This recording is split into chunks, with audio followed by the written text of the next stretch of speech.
이번에는 죄와 벌의 소냐 소피아 세미오노브나 마르멜라도바를 중심으로 그녀의 내면과 라스콜리니코프와의 관계, 그리고 그녀가 상징하는 세계관을 소개해드리겠습니다.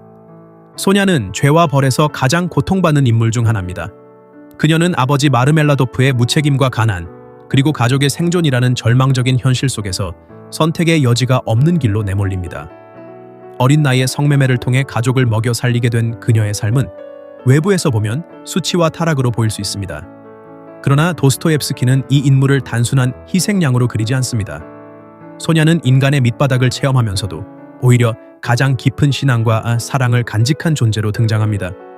라스콜리니코프가 세상의 불합리와 인간의 잔혹함에 분노하며 나는 특별한 존재가 되어 법과 도덕을 초월하겠다고 외쳤다면, 소냐는 정반대의 길을 걸었습니다.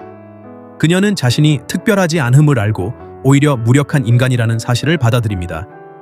하지만 바로 그 무력함 속에서 그녀는 라스콜리니코프와 다른 방식의 힘을 발견합니다. 그것은 사랑, 용서, 신앙이라는 눈에 보이지 않는 힘이었습니다. 라스콜리니코프가 죄책감과 오만 속에서 무너져갈 때 그 곁에 선 사람은 바로 소냐였습니다. 그는 스스로를 신으로 세우려 했지만 실패했고 결국 인간으로서의 나약함을 직면해야 했습니다. 그 순간 소냐는 네가 짊어진 고통을 내가 함께 지겠다는 태도로 다가옵니다. 그녀는 범죄를 정당화하지 않았습니다. 그러나 범죄자조차 인간으로 포용하는 사랑을 보여주었습니다. 이 사랑은 그 어떤 논리보다도 강력했습니다. 라스콜리니코프는 결국 그녀의 믿음을 통해 자신의 죄를 인정하고 벌을 받아들이는 길을 선택할 수 있었습니다. 소냐의 유혹은 사탄의 유혹처럼 달콤하거나 화려하지 않았습니다. 그것은 오히려 조용한 십자가의 길이었습니다. 그녀가 라스콜리니코프에게 권한 것은 자백이었습니다. 스스로 죄를 인정하고 그것을 세상 앞에서 고백하라는 요구였습니다. 라스콜리니코프가 끝까지 거부하려 했던 그 길을 소냐는 자신이 먼저 감내하며 보여주었습니다. 그녀는 사회적으로는 타락한 여자라는 낙인을 찍혔지만 실상은 라스콜리니코프를 구원으로 이끄는 성녀의 역할을 맡은 것입니다.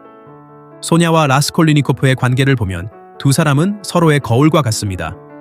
라스콜리니코프는 이론과 철학 속에서 자신을 잃었고 소냐는 고통과 희생 속에서 자신을 발견했습니다. 라스콜리니코프는 나는 비범한 인간이다 라는 오만으로 살인을 저질렀고, 소냐는 나는 보잘것없다는 겸허함 속에서 가족을 위해 몸을 팔았습니다. 하지만 역설적으로 라스콜리니코프의 길은 파멸로 이어졌고 소냐의 길은 구원으로 이어졌습니다. 소냐가 상징하는 세계관은 분명합니다. 인간은 불완전하고 약하며 때로는 타락할 수밖에 없습니다. 그러나 그 불완전함을 직면하고 받아들일 때 거기서 사랑과 신앙이라는 힘이 자라납니다. 라스콜리니코프가 철학적 논리로 세상을 바꾸려다 실패했다면, 소냐는 자기 희생과 신앙으로 인간을 감싸 안으며 세상을 바꾸었습니다. 그녀의 변화는 거창한 혁명이 아니라 한 사람의 영혼을 구원하는 일이었습니다. 라스콜리니코프가 감옥에서 긴 고립과 고통의 시간을 보내는 동안 그를 지탱한 것도 소냐였습니다. 그녀는 그를 버리지 않았고 그의 범죄를 끝까지 떠안았습니다. 그녀는 라스콜리니코프에게 사랑받을 자격이 있다는 메시지를 전한 유일한 인물이었고, 그것이야말로 그의 내면을 무너뜨린 죄책감을 치유하는 진짜 열쇠였습니다. 소냐는 도스토옙스키가 만들어낸 인간 구원의 초상입니다. 그녀의 삶은 굴욕과 희생의 연속이었지만 그 속에서 오히려 가장 빛나는 힘을 보여줍니다. 이를 좀 더 쉽게 이해하기 위해 우리는 애니 속 인물과 비교할 수 있습니다. 예를 들어 나루토의 히나타를 떠올려 보겠습니다. 히나타는 강한 전투력이나 화려한 카리스마로 사람들을 끌어당기지 않습니다. 오히려 늘 조용하고 겸손하며 자신보다 소중한 사람을 지키기 위해 기꺼이 자신을 내던지는 모습으로 빛납니다. 나루토가 절망 속에서 길을 잃을 때 히나타는 작은 촛불처럼 곁을 지키며 그에게 넌 혼자가 아니야 라는 메시지를 전하죠. 소냐 또한 라스콜리니코프에게 바로 그런 존재였습니다.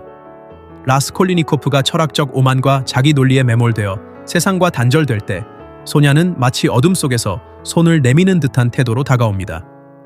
그녀는 네 죄를 고백하고 벌을 받아들이라고 말하지만 그것은 단순한 심판의 말이 아니라 함께 짊어지겠다는 약속이었습니다. 히나타가 목숨을 걸고 나루토의 길을 비춰주듯 소냐는 자기 자신을 희생하며 라스콜리니코프의 영혼을 구원했습니다. 다른 비유로는 징역의 거인의 미카사를 들 수 있습니다. 미카사는 에렌이 얼마나 위험하고 파괴적인 길을 가든지 끝까지 곁을 떠나지 않습니다. 그녀는 에렌의 선택을 무조건 옹호하지 않으면서도 그를 버리지 않고 곁에 서 있습니다. 소냐도 마찬가지입니다. 그녀는 라스콜리니코프의 살인을 결코 정당화하지 않았습니다. 그러나 그는 범죄자이기 이전에 한 인간이었고 소냐는 그 인간성을 끝까지 믿고 사랑했습니다. 소냐의 신앙은 단순한 종교적 행위가 아니었습니다. 그것은 인간의 최악을 직면하면서도 희망을 놓지 않는 힘이었습니다. 라스콜리니코프가 세상을 불합리와 불평등의 지옥으로 보았다면 소냐는 같은 현실을 사랑과 신앙으로 감쌌습니다. 그녀는 자신이 타락했다고 느끼면서도 그 타락조차 타인을 살리기 위한 희생으로 받아들였습니다. 이는 현대 젊은 세대에게도 공감될 수 있는 메시지입니다.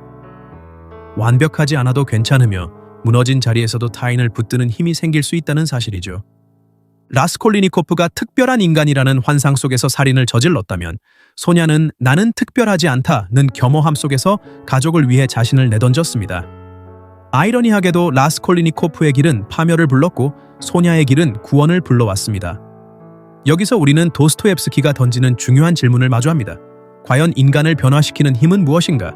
그것은 논리나 힘이 아니라 소냐가 보여준 사랑과 신앙이라는 답을 제시합니다. 라스콜리니코프의 자백 장면은 그 정점을 보여줍니다. 그는 끝내 버티려 했지만 소냐의 곁에서 울부짖으며 무릎 꿇게 됩니다. 소냐는 그 순간을 기다렸던 것이 아닙니다. 단지 끝까지 곁에 서 있었을 뿐이고 그 인내와 믿음이 결국 라스콜리니코프를 무너뜨린 것입니다. 이는 히나타가 나루토에게, 미카사가 에렌에게, 그리고 수많은 애니 속 조용하지만 강한 인물들이 주인공에게 전하는 메시지와 같습니다. 결국 소냐는 죄와 벌이라는 제목에서 벌을 초월한 존재입니다. 라스콜리니코프가 죄를 짊어진다면 소냐는 그 벌을 함께 나눔으로써 죄가 단순히 고통으로 끝나지 않고 구원으로 나아갈 수 있음을 보여줍니다. 그녀의 역할은 단순한 조연이 아니라 작품의 영적 중심축이자 숨겨진 구원자입니다. 소냐는 히나타처럼 조용한 헌신으로, 미카사처럼 끝없는 충성으로 절망 속에서도 인간을 구원하는 힘을 상징합니다. 그녀는 우리에게 사랑과 믿음이야말로 인간의 죄와 고통을 넘어서는 진정한 해답임을 일깨워줍니다. 우리는 어떤 사람과 결혼하고 싶은지, 연애하고 싶은지, 동거하고 싶은지 가지각지 다를 수 있습니다.